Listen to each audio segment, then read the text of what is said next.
আমার মা বোন সব আছে। আমি আর জীবনে কোনোদিন এই কাম করব না। আমি আর জীবনে কোনোদিন এই কাম যদি করে তাহলে আমার চোখ উড়াই দেবে। এই কাম যদি করে আমার চোখ উড়াই দেবে। আইনের কাছে আমার আর কোনো কিছু চাওয়ার নাই। আমি চাই একটা বাচ্চার বিচার মা হয়ে অনুরোধ। ছেলে এই পূর্ব নেতা মাদ্রাসায় পড়ে, আমার ছোট ছেলে আমি পড়তে দিছি। বরিশাল থেকে যে হুজুর আনছে, হুজুরের আইতে আমার মাদ্রাসার বই আমার ছেলের সাথে আকাম করছে। করার পর ওই হুজুরের লাঠি লিয়ে চাইরোদারে ঘরে আমার পোলারে কইতেছে তোরে মারিলাম, তুই যদি তোর বাপ মারদারে যাইয়ে কস। তারপর আমার ছেলে ইন্দে মাদার বিন্ডের দিকে সোজা রাস্তা তুইয়া বিল দিয়ে গেছে, কিন্তু আমার ছেলের তাও বিলে আগুজ দিয়ে রাখে। তারপর আমার ছেলে বাড়ি যাইয়া আমার ওয়াইফের দ্বারে কইছে আমি আমার ছেলের জন্য 500 টাকার খাওয়ান নিয়ে আমি মাদ্রাসায় আইয়া উনি আমার ওয়াইফে বলতেছে যে এই ঘটনা হয়েছে। আমি আইসে দেই ও লাঠি লিয়ে রাস্তার বাজরায় ঘরে আমার ছেলের দেয় না। ঘুরাঘুরা সব ঘুরা ঘুমাইতেছে। আমার দুইটা ছেলে এই মাদ্রাসা পড়তেছে, একটার বয়স 10 বছর, একটার বয়স 6 বছর। আমার ছেলে অসুস্থ, আমি এটা সুষ্ঠু বিচার চাই। বাচ্চা পালাইয়া বাড়ি এই মাদ্রাসা থেকে গেছে, হুজুরে বলছে যে তুমি যদি কারোর সাথে বলো তাহলে তোমারে আমি মাইরিয়া বস্তা করে ফালাইয়া দেবো। এই কারণে ভয়ে কারোর সাথে আমার বাচ্চা বলতে পারে না। বাড়ি গেছে যাইয়া বহুত কান্নাকাটি করছে আমার বাচ্চায়। আমি মারছি, মারার পর আমার পাশের বাড়ির লোকাইয়া কয় কি হয়েছে বাবা, কি হয়েছে?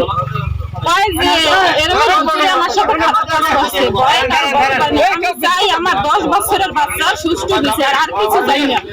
আইনের কাছে এটুই আমার আবেদন, আমি চাই সুষ্ঠু বিচার। যদি সুষ্ঠু বিচার না হয় তাহলে দুনিয়াতে আর কোনো মাদ্রাসায় আর কোনো বাবা মা তাদের সন্তান আর মাদ্রাসায় পড়ানোর মতো কোনো ক্ষমতা থাকবে না।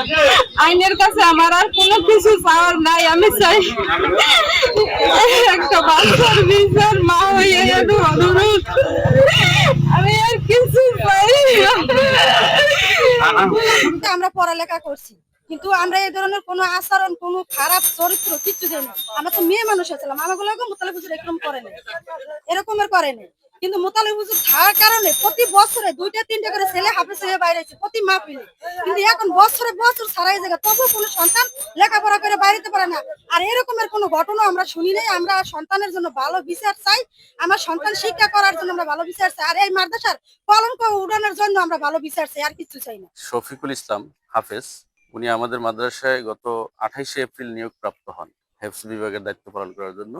উনি এই আজকে তো 5 তারিখ, এই 7 দিনের মাথায় একটা অপকর্ম করেছে, যেটা কোনো কর্মী এটা মেনে নেওয়ার মতো না। কারণ আমরা চাচ্ছি যে কমিটি, ম্যানেজিং কমিটি যারা আছে বা আমাদের সাথে যারা আছে তাদের সবারই একটা দাবি, এই হুজুরের দৃষ্টান্তমূলক শাস্তি হোক, আমাদের ভবিষ্যতে যেন এরকম অপকর্ম আর কেউ না করে।